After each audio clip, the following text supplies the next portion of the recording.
Ndabasuhuje mu izina ry'Umwami. Uyu munsi ndashaka ko dusobanura inzozi. Hari ikintu kimwe ukwiye kuzirikana, nuko Imana ivugana nawe. Imana ivugana na buri umwe. Ikibazo kijya kibaho ahubwo nuko tutamenya uburyo k'Imana ivugamo. Ariko burya nta buri muntu wese uri ku isi Imana iramuvugisha. Inzozi zawe zishobora kuza zikumenyesha ibihe wanyuzemo kugira ngo umenye uburyo ukwiye kwitwara mu gihe urimo. Icya kabiri, inzozi zishobora kuza zikwereka igihe urimo kugira ngo nanone umenye uko ushobora kwitwara kugira ngo gisohokemo amahoro. Nanone inzozi zishobora kuza zikumenyesha igihe kizaza, kandi muri wowe wifitemo ububasha ndetse n'ubushobozi bwo gukabya inzozi zawe mu gihe cyose uzirose ari nziza. Ikindi cya kabiri, ufite n'ububasha bwo guhindura inzozi zawe mu gihe cyose inzozi zawe uzibonye ari zikuburira. N'urugero, inzozi zawe zishobora kuza zikuburira zikubwira ati uyu munsi ntujye mu muhanda.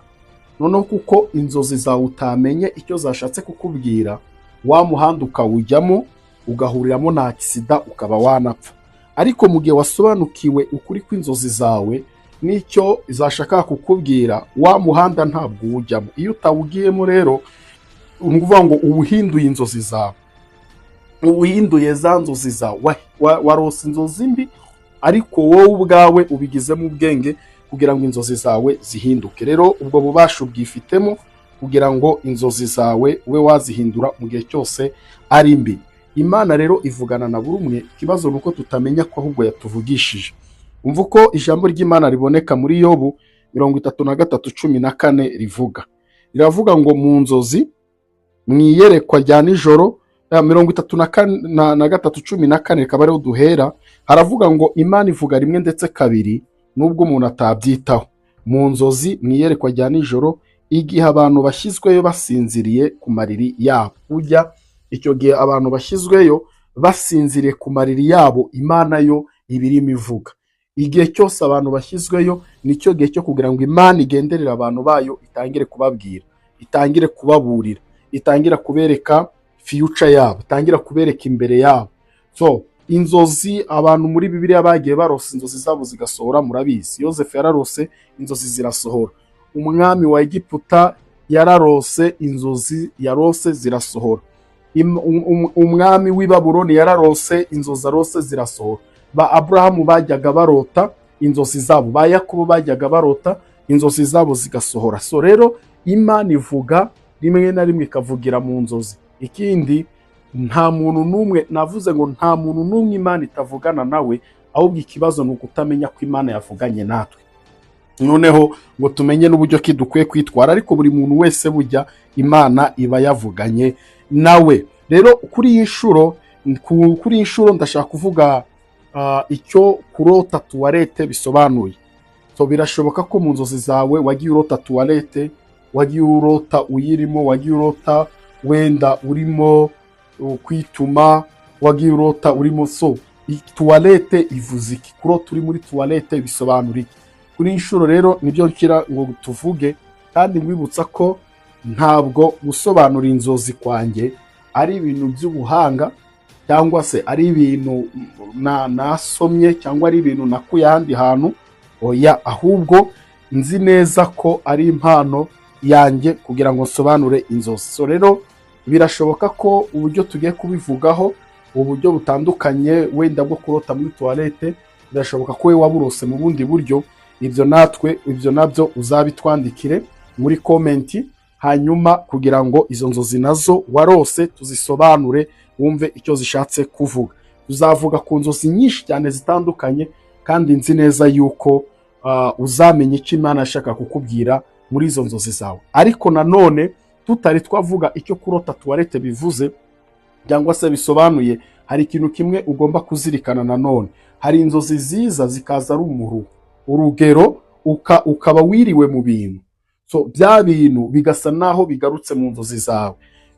Kera hari ukuntu twakundaga kujya kureba, turi abana, twakundaga kujya kureba ahantu berekanaga filime, ariko izo filime hakazamo filime ziteye ubwoba, berekanaga filime zirimo ibintu biteye ubwoba, zirimo ibintu by'ibinyamaswa, umuntu yajya kuryama nijoro ya filime ukabona igarutse mu bwonko bwawe. Kuvuga ngo icyo gihe ni amashusho, ni ukuvuga ngo ibyo ubwonko bwawe bwakiriye, ya mashusho wakiriye niyo aba ari gukina n'ubwonko bwawe, ntabwo ari Imana ibiri kuvugana nawe. So rero ari ibintu bimwe na rimwe dushobora kwita inzozi ariko atari inzozi, ahubwo ari inzozi z'umuruho. Ariko nanone mu gihe urose ikintu utakiganiriyeho, nta mashusho yacyo utakiriwemo, nta kindi kintu na kimwe cyaguhuje nacyo, burya kenshi ni Imana ibivuganye nawe. Rero kurota tuwarete, kurota uri muri tuwarete bivuze iki? Bivuze ko niba warose ukabona urose uri muri tuwarete, biba bivuze ko warozwe icyangiro, biba bivuze ko warozwe ibyo byo umanza ubimenye. Nurota ukabona uri muri tuwarete, uzamenye ko warozwe icyangiro, washyizweho umunuko, mbese umunuko wa wundi udasanzwe, umunuko w'abadayimoni. Reka nze ngubwire, ushobora kuba uri mwiza ariko mu by'ukuri wakundana n'umusore cyangwa se n'umukobwa, ukabona, cyane cyane abakobwa bakunda kubibaroga, ugakundana n'umuntu cyane cyane w'umusore, wajya kubona ukabona yarijyanye, nta kintu mwavuganye. Uzi ikintu kiba cyahabaye? Nuko we hari umunuko akumvaho, kandi uwo munuko ushobora kuba utawiyiziho. Uko mugenda mutindana agenda abona uri mubi ku rwego ruhambaye, kandi nyamara waragerageje kumubera mwiza, kandi mu buryo bwawe unasa neza, nta kibazo na kimwe ufite. Ni ukuvuga ngo ikibazo ufite ni uko warozwe umunuko. Uvuga ngo we unukira abantu kabone n'ubwo waba utabizi, kabone n'ubwo wakwitera parufe ihenze, ariko wowe ufite, hari abantu unukira mu buryo bumwe cyangwa ubundi. Ni ukuvuga ngo warozwe icyangiro, aparance yawe ntacyo yakora, isura yawe nziza ntacyo yakora. Mu gihe cyose urose uri muri tuwarete, ni ukuvuga ngo hari icyangiro cy'abadayimoni kiba kiri ku buzima bwawe. So nurota rero urimo koza tuwarete, ukarota urimo koza tuwarete, biba bivuze ko hari ubuzima bw'ibyaha ugiye gusohokamo. Nurota ukabona tuwarete urimo urayoza, urimo urayikuraho buri mwanda wose, icyo gihe biba bisobanuye ko hari ubuzima bw'ibyaha ugiye gusohokamo, hari ubuzima Imana igiye kuguhindurira, hari ubuzima bw'ibyaha uba ugiye gusohokamo. Icyo gihe nyine uba warose urimo kugira tuwarete. Hanyuma turakomeje. Ikindi cya kabiri, muracyahari, mwihangane umunota umwe. Ikindi cya kabiri, nurota, ni umuntu wari umpamagaye, nagira ngo manze mbe muhaye ka pose gatoya. Icya kabiri, icya gatatu, nurota ukarota uri kujya muri tuwarete, ugasanga tuwarete yuzuye umwanda ahantu hose. None wagenda, ubwo uri kubirota, warota ukarota uwo mwanda wabuze ahantu nahamukandagira, ukabura ahantu nahamukandagira. Mbese waba ugiye muri iyo tuwarete ukabona ahantu hose wuzuye umwanda, wajya kugira gutyo ukabona, wajya kuhengekereza ukabona ahantu na hose umwanda urahuzuye, ukarota wabuze ahantu nahamukandagira. Icyo gihe rero ujye umenya ko abarozi baguhagurukiye mu buryo bukomeye. Umenye yuko nanone baguteje icyangiro, mbese baba bifuza ko ubuzima bwawe bukubihira. Ikindi, ubu ugiye kubaho mu buzima bumeze nk'iyicwa rubozo, igisa n'umugisha wose aho ukandagiyeho. Ni ukuvuga ngo aho ushaka gukandagira hose, uvuga ngo niba ugiye mu isoko uzajya uhagera abandi bacuruze bunguke weho uhombe. Niba ugiye gukwaka akazi abandi bazajya bakabona wewe utahe gutyo. Niba ugiye, ni ukuvuga ngo nta hantu na hamwe ho gukandagira, nta hantu na hamwe ho kwihengeka. Ubuzima bwawe baba babufashe, uvuga ngo menya ko ubuzima ugiye kubaho mu buzima busa n'iyicwa rubozo.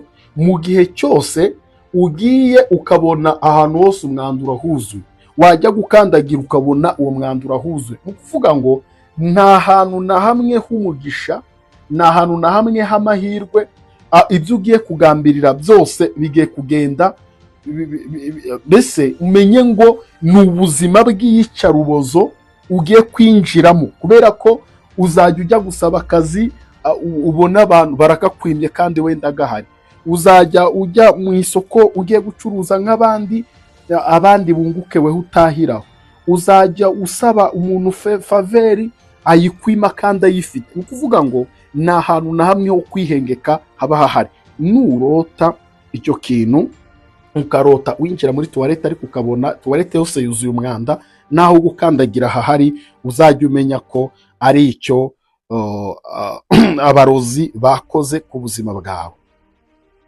Hanyuma rero nurota uri muri tuwarete ishaje cyane cyane z'ibiti, ukabona iyo tuwarete ugiye ngo kuyigwamo, sinzi niba wenda ujya kurota, wenda uri mu mujyi cyangwa se uri ahantu hatandukanye, uri ni Burayi, uri hehe, ariko wajya kurota ukarota uri ngo muri tuwarete ishaje, ukarota cyangwa se uri kuri tuwarete z'ibiti, ukabona ugiye ngo kugwamo muri iyo tuwarete nyine bitewe n'ibiti.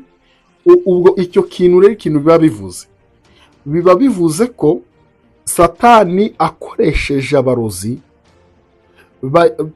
ukuvuga ngo Satani agiye gukoresha abarozi cyangwa se yakoresheje abarozi kugira ngo bakubesheho mu buzima buteye agahinda, kandi baba bashaka ngo amaherezo yawe cyangwa se amaherezo yawe uzicwe n'imbaraga z'abarozi. Ukuvuga ngo aho uba urimo kugendwaho n'umwuka w'urupfu ku rwego baba bakugera, ukuvuga ngo urupfu ruba rukugera amajanja, ariko si urupfu rw'ibibonetse byose, ni urupfu ruturutse ku birozi, ni urupfu ruturutse ku barozi. Reka nze ngubwire iki kintu, sinzi, nigeze nsengera umumama, twigeze dusengana, twakundaga gusengana. Umunsi umwe musengeye, yari yarakoze akisida, ariko iyo akisida nono baza kumushyiramo tije. Nono umunsi umwe ndimo kumusengera, Imana imishurira ko yakoze akisida, ariko ko yari akisida y'abadayimoni kandi ko bamushyizemo tije. Noneho asa n'ukangutse, arangije arambwira ati urantunguye, arambwira ngo ajya gukora iyo akisida ngo yagiye kumva yumva ijwi ry'umuntu azi. Iryo jwi ry'umuntu nazi ngo riramubwira ngo, icyo gihe yari kuri moto, hanyuma umumotari wari umutwaye we yaranapfuye, ariko mama we hariho rwose, ni umumama mwiza usibye tije irimo mu kuguru kwiwe, ariko ni umumama mwiza. Ngo yagiye kumva ijwi riramubwira ngo ko wigenje ngo uyu munsi urancikirahe. Hanyuma ngo asubije amaso inyuma kugira ngo arebe umuntu umuhamagaye, kandi bari mu muhanda hagati, ari yicaye kuri moto, ngo abona nta muntu uhari, ngo ahubwo agiye kubona abona deje imodoka yarangije kubinjirirana ya breakdown, ihita ikubita ako kamoto, umumama ajya kugwa nk'iriya, umumotari we aho yaguye yahise ko ashiramo umwuka. Hanyuma nyuma yaho mubwira ibyo bintu yari yarabyibagiwe. Noneho ndamubwira ati akisida wakoze yaturutse ku barozi, ni umurozi. Buriya abarozi bafite imbaraga ku rwego ashobora no kuguteza akisida kugira ngo ikwice. Nyuma yaho rero umumama yaje gukira abaho. Noneho muri icyo gihe yazaga kugira ngo umufashe gusenga, naramusengeye. Noneho musengeye, wamuroza avugira muri we, aravuga ngo nari nzi ko uzapfira mwayiri agisida, ngo none ngo ndi kubona ngo sinzi ngo umurozi wazanye ngo uri kugufasha, ngo none uwo murozi ari kuntwika. Ubwo umurozi yavugaga rero ninjye, kuko abo barozi iyo ahuye n'imbaraga z'amasengesho, we ntabwo az'amasengesho, we ahita yumva ko wa muntu nawe yagiye gushaka undi murozi cyangwa undi mupfumu ukomeye ngabo yagiyemo. Hanyuma aravuga ngo none ngo ndi kumva wazanye umurozi ngo kugira ngo antwike. So icyo nshatse kukubwira ni iki rero, ni ukumenya ko igihe cyose warose, uri aho waba uherereye hose, ukarota uri muri tuwarete cyane cyane zo mu cyaro, hanyuma ukabona nk'ibintu by'ibiti kuyihagararaho biri kwanga, cyangwa se ukabona ugiye kugwamo, ni ukuvuga ngo wararozwe, ariko uwo mwuka w'abarozi urashaka urimo urakugenda, ukuvuga ngo barimo barakugenza kugira ngo nibaguca urwaho baguhitane upfe. Mu yandi magambo, ubugendwaho n'umwuka w'urupfu ariko uturuka ku barozi. Numva icyo kintu cyumvikana. Hanyuma rero nurota ufungiye ahantu muri tuwarete, hari ukuntu ushobora kurota, ukarota wenda wicaye muri tuwarete, cyangwa se ukabona nk'umuntu araje, wenda wari wicaye muri tuwarete urimo gukora nyine ibyo umuntu akora muri tuwarete, ukabona nk'umuntu araje afunze urugi, wajya kurufungura ukumva wenda yavuniyemo serire, umva yahafunze cyane.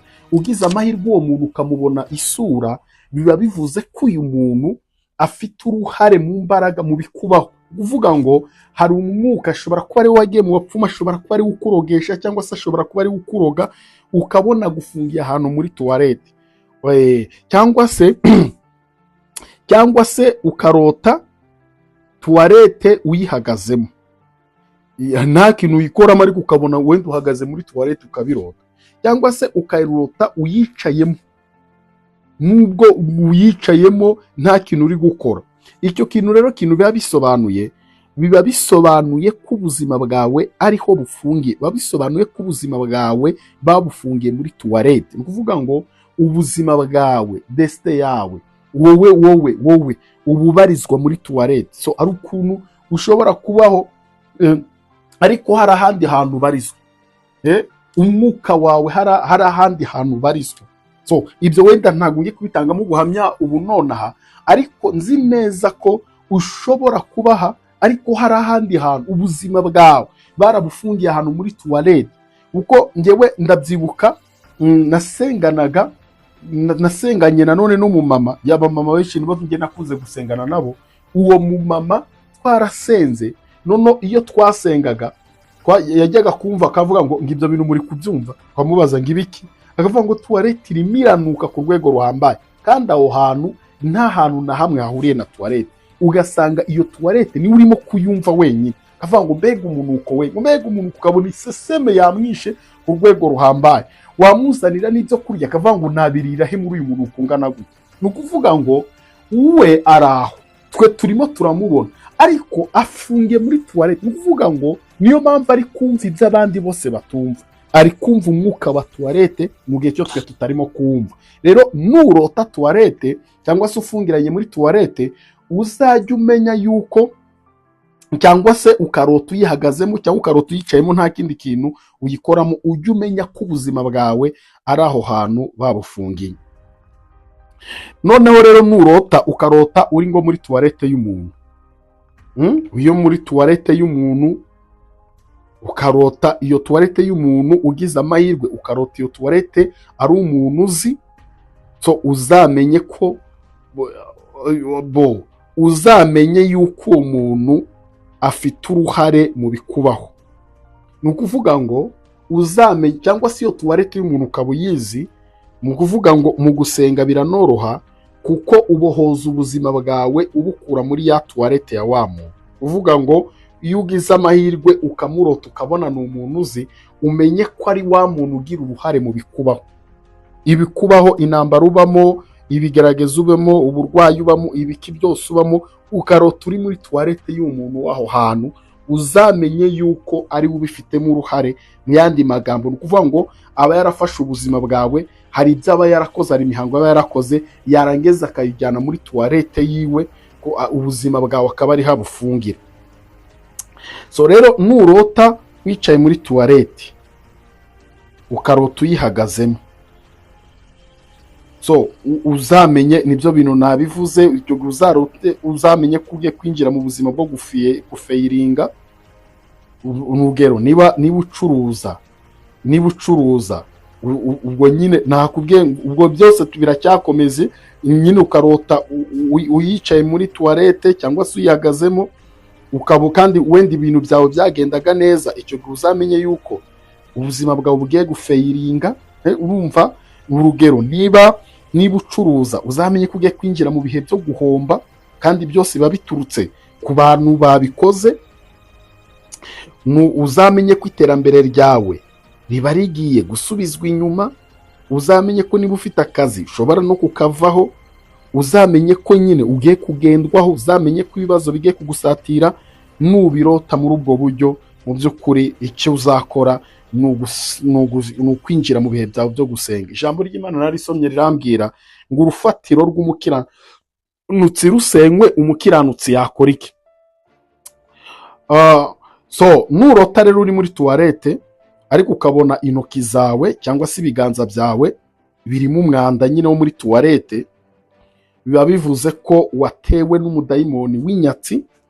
Ibiganza byawe byarabihumanyije cyangwa se byahumanye, kugira ngo ugire icyo wakira, kugira ngo ugire icyo ukoraho, kugira ngo iterambere ryawe rigere kure, biba bigoranye. Biba bivuze ko ibiganza byawe totalema byahumanijwe. Nicyo cyo ugomba kukimenya mu gihe cyose urose ibiganza byawe biriho umwanda wa tuwarete, biba bisobanuye yuko ibiganza byawe byahumanijwe. Ikindi, nurota ukarota nk'umuntu agutera umwanda wo muri tuwarete, ukabona nk'umuntu aguteye umwanda wo muri tuwarete, ukireba ukabona umuntu yaguteye umwanda wo muri tuwarete, icyo gihe uzamenye yuko uwo muntu numureba ukabona arakuzi, ukabona uramuzi, uwo muntu niba bishoboka uzamwirinde. Kandi noneho ikindi, uwo muntu niba bishoboka utangire usenye imbaraga zimukurikiye, usenye buri mwuka wose ashaka kugukoresha kuri wowe. Ni ukuvuga ngo iyo urose umuntu arimo kugutera umwanda wo muri tuwarete, biba bisobanuye yuko agiye kwangiza wowe wanyawe, wowe uriwe, abagiye kwangiza seve yawe, abagiye kwangiza ubuzima bwawe, abagiye kwangiza wowe uriwe.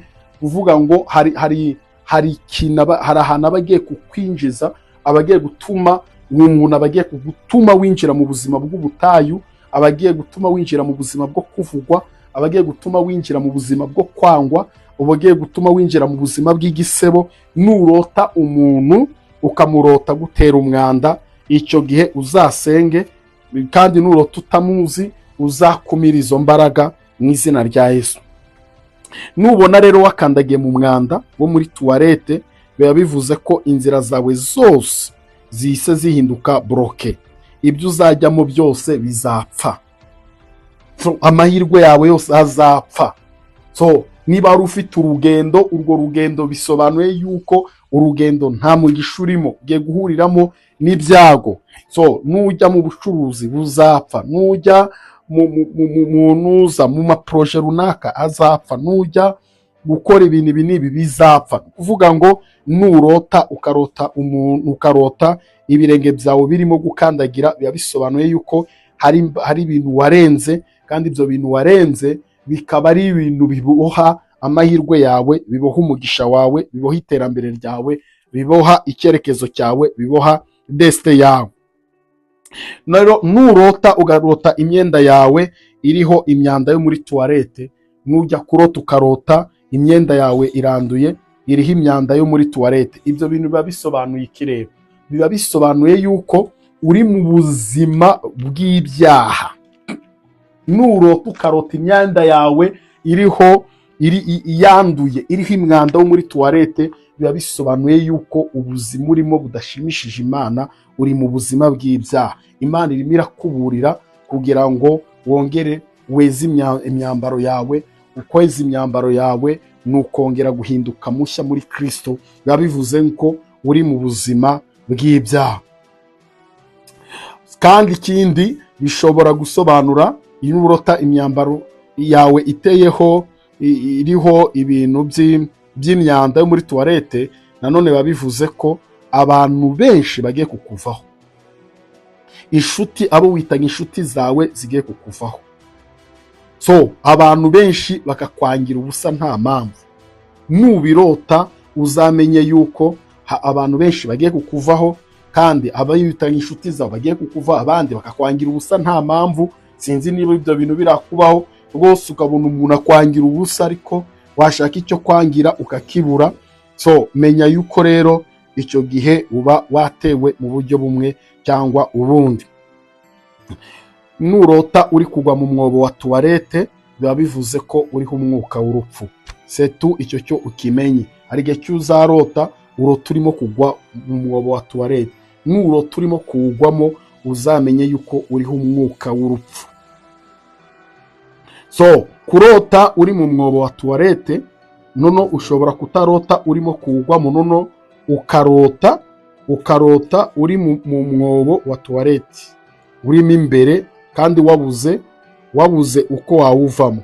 Biba bivuze ko abarozi hari ibintu runaka bikwerekeyeho urugero, tuvuge n'urugero, ukarota uri mu mwobo imbere wa tuwarete, noneho ukabona kandi wabuze uburyo bwo kuwuvamo. Ubwo ibyo kintu biba bisobanuye, biba bivuze yuko abarozi bagufashe bakagushyira muri tuwarete. Ni ukuvuga ngo haba hari ibintu byawe bikwerekeye urugero, nk'amafoto yawe, imisatsi yawe, imyambaro yawe, cyane cyane imyambaro y'imbere. Hari abafata ibicucu, abafata ubutaka bakandagiye, n'ibindi ibintu byose byawe baba barabifashe bakabishyira, bakabitongera amazina yawe, bakabitongera isura yawe, barangiza bakabishyira muri tuwarete. Ni ukuvuga ngo icyo gihe nurota ukabirota muri ubwo buryo uri muri tuwarete wabuze ukuntu uyivamo, ni ukuvuga ngo nubwo ugenda, nubwo uriho, nubwo ukora, nubwo ugira gutya, ariko ufungiranye ahantu. Ni ukuvuga ngo ubuzima bwawe buba mu mwobo wa tuwarete. So nurota diplome yawe ukayibona muri tuwarete, uzamenye yuko icyo gihe abarozi bafashe amashuri yawe. Niba urimo kwiga kugira ngo uzabone diplome bizagorana. Ikindi cya kabiri, niba wararangije kwiga ukaba ufite diplome uzayigira, ariko umugisha wose uva muri diplome ntawe uzabona. Ni ukuvuga ngo naho uzaba utaniye n'umuntu utagira diplome. Ibyo byose ariko mbibutse ko bikurwaho no gusenga. Hanyuma ikindi, nurota pasiporo yawe iri muri tuwarete, ibyo nabyo uzamenye yuko nta gutera imbere, nta kugera kure, nta mugisha, ntuzigera ugira ingendo z'umugisha n'ibibaho. N'igihugu ntuzakirenga. Niba hari n'amasezerano wari ufite yo kujya hanze, ubwo abarozi bayafatiriye. Niba hari ingendo zo kujya hanze, izo ngendo zafatiriwe, menya yuko barangije gufunga ikirere cyawe cy'ingendo. Nurota indangamuntu yawe iri muri tuwarete, ibyo bigiye kugirana isano no hejuru no kwibona uri muri tuwarete. Biba bivuze ko ubuzima bwawe ufungiranye muri iyo tuwarete. Ibyo ugomba kubimenya. Hanyuma nurota ukarota, tuvuge uri umukobwa, ukarota isutiye yawe, ukarota suvetema yawe iri muri tuwarete, uzamenye yuko abarozi barangije gufatira urugo rwawe, cyangwa se barangije gufatira urushako rwawe. Uzashaka kwawe bizagorana. Ikindi, niba urose uri umugore ufite umugabo, hanyuma ukarota uri muri tuwarete, menya yuko hagiye kuboneka umwuka wa divorce. Kandi umwuka wa divorce umugabo azakwanga bitewe nuko yagufashe, baragufashe ko umugabo ntakibana n'umugore, kubera ko umugore we ntabwo abaho, ahubwo umugore we barangije kumuzirikira muri tuwarete. Ni ukuvuga ngo habagiye kuboneka umwuka wa divorce. Kandi no ku kintu cy'urubyaro, rimwe na rimwe no kubyara bishobora kuzagorana, cyangwa se wanatwita ukaba wanagwa ku iseta. So ikindi cya kabiri, iyo urose ibyo myenda yawe y'imbere iri muri tuwarete, cyane cyane ku bantu b'igitsina gore, uba ushobora kutazabyara. No ku mugabo, iyo ubirose ukarota umwenda wawe w'imbere uri muri tuwarete, biba bisobanura ko bafatiriye urushako rwawe n'urugo n'urubyaro rwawe. No ku bakobwa nabo nuko, isutiye, umwenda w'isuvetema, nubibona uzamenye ko bafatiriye urubyaro rwawe. Hanyuma ikindi, nurota uri muri tuwarete urimo kudiyara, ukarota uri kwituma ariko mu buryo bwa diyare, biba bivuze ko warozwe umwuka wo kuyoyoka. Sinzi niba urabona, ukarya ibintu byose, ukarya ibintu byiza, ukagira gute, oriyo kugira ngo ugire kabiri, ahubwo ukabona umuntu arushijeho kugenda yongoyoka no kuyonga. Ariko hari n'umuntu ugira umubiri ari kandi arya neza, agira gute, ariko ukabona atewe n'isereri, bamujyana kwa muganga bakavuga ngo nta maraso, ngo afite amaraso make. Sinzi niba ibyo bintu mubizi, ariko ngewe nzi abantu benshi byagiye bibaho, yagera kwa muganga bakavuga ngo afite amaraso make. Ikibazo cy'amaraso make, kibaza uyu muntu ungana uku yagize amaraso make ati? ese kuko ntabwo arya ibiryo bigira amaraso? So rero icyo gihe baba satani aba yaramuruze umwuka wo kuyonga. Rero nurota uri gukora diyare muri tuwarete, ushobora kutananuka ku mubiri, ariko abadayimoni bagenda bakonka amaraso, bayonka bayagira. Hanyuma ngiye kuvuga iyindi nzozi imwe nziza uzarota ugashima Imana yerekeye na tuwarete. Nurota wituma, wagiye kwituma muri tuwarete, ariko ukarota uburyo wagiye kwituma ubishaka, ari ukuntu nyine ujya kwituma ukumva ugiye kwituma ubishaka. Noneho muri kwa kwituma ukumva uritumye, kandi wajya kumva uraruhutse. Ni ukuvuga ngo biba bisobanura ko hari ubuzima bwa deliverance ugiye kwinjiramo, hari imbaraga zari zikuboshe, Imana irimo kukubohoraho. Hari ikintu cyari kikuboshye, hari ikintu cyari kikuzengurutse, hari umwuka wari ugufite, Imana igiye kukubohoramo. Biba bisobanura ko hari ibintu wariye, Imana igiye kukuvanamo, kandi ibyo bikagirana isano no kurota urimo kuruka. Nabyo burya nabyo ni bimwe. Nurota urimo kuruka cyangwa ukarota wagiye kuri tuwarete ari kubishaka, ujye umenya yuko ari ubuzima bwo kubohoka Imana ikwinjijemo. Uzamenye ko winjiye mu gihe cyawe cya deliverance, uzamenye ko hari umwaku, hari umwijima ugiye kugutwikurwaho wari umaze igihe waragutwikiriye. Imana iguha umugisha rero, we wari unkurikiranye, Imana ikugirire neza. So tuzakomeza tuvuge ku nzozi. Niba ushaka gukomeza gukurikirana inzozi, ujye ukanda subscribe, hanyuma ikiganiro gisangiza abandi. Niba ibyo twavuze wabikunze, ukande like, kandi bibaye byiza wabisesekaza no ku bandi. Imana iguha umugisha, kandi niba hari ikintu nawe wumva twagusobanurira, ujye ucyandika muri comment turazisoma, hanyuma nitubona ibyo bintu byawe wenda wanditse, nabyo tuzajya tubivugaho, dusobanure inzozi zawe. Mugubwe neza rero, umugisha w'Imana ubabeho. Mureke dusenge. Mana Data wa twese wo mu ijuru, sengeye mwene data, muhe umugisha, we wari ukurikiranye iyi nzozi. Ibi byose yarose bikamutera ubwoba, n'ibyo yarose hano tutavuze, ibyo byose, ibibi byose turabisenye kugira ngo bive mu buzima bwe. Mu izina rya Yesu ndamusengeye kugira ngo imbaraga y'Imana imubeho. Haleluya. Ndamusengeye mu mbaraga z'Imana, ndamusengeye mu mbaraga z'umwuka wera, kugira ngo ibyari bimuboshye bive ku buzima bwe. Ibyari bimuboshye, umwuka w'abarozi wari umufite, nuve ku buzima bwe, nurekure mu buzima bwe, nurekure iterambere rye, nurekure umugisha we, nurekure desite ye, nurekure icyerekezo cye. Ndamusengeye mu mbaraga za Yesu kugira ngo Mana ukore ikintu gishya kuri we. Urakoze Mana yanjye kubyumvise, urakoze kubikoze, urakoze kukoze igitangaza kuri we, urakoze kumwiyeretse, urakoze ko amateka yahinduye. Byose niko mbisabye n'izina ryawe Yesu, urakoze. Amen.